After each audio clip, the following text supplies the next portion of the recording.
So, we didn't beat Fulham, so now we have another opportunity. And now we've got to face Brighton and Hove Albion, a bogey team for West Ham. I went to see West Ham play Brighton this month last year, and that's the reason why I'm not going to this game. It's also because it's at 7:30 p.m. and I, don't want to have to stay overnight in Stratford. Brighton's never won a game in December in the last 12 attempts, something like that. Well, West Ham can do something. I don't mean that in a good way.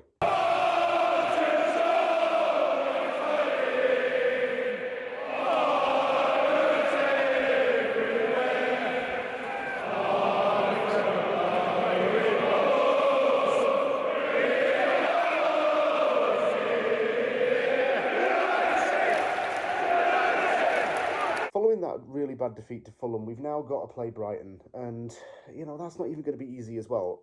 But then again, Brighton's a team that's not in the finest of form. Just like Nuno's under pressure, Fabian Herzler is under pressure right now because he's been facing criticism from the fans all season. Fans can't decide whether they want him to stay or go, but I don't think he has a long-term future down on the seaside.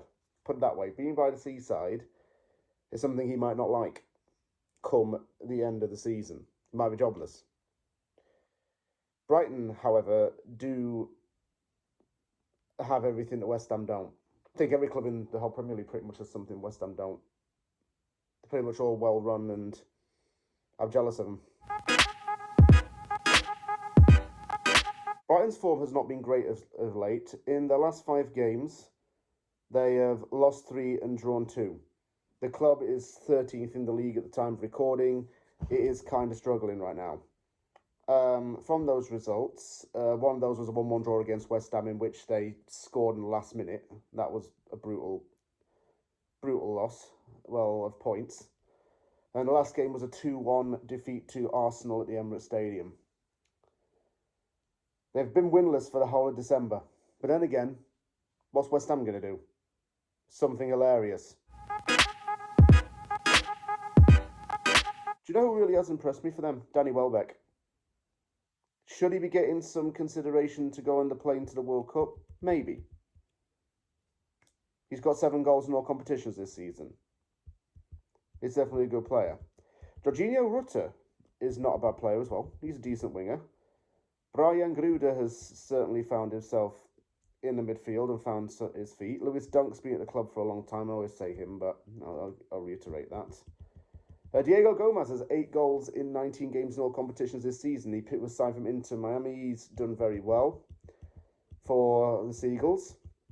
And let's throw Kaoru Mitoma in there as well. I mean, he's not had the greatest of seasons, but still, he's got that PhD where he wrote about his dribbling ability, didn't he? Alongside, Boxing Day results in 1963 and all that other stuff that constantly gets repeated on social media in the football Twitter world. Who played for both? Jesse Lingard did. He played for Brighton and Hove Albion very early in his career as part of a loan spell, and he also played for West Ham. And West Ham's linked with him again, by the way. I was hoping that wouldn't come up again, but it has, sadly. I'm going to say West Ham lose this. And do you know why? If we do lose this, it might confirm relegation more or less at this point in the season. We'll just have an uphill battle once more. And we are just a charity club at the end of the day, so I'm not confident going into this, I'm afraid.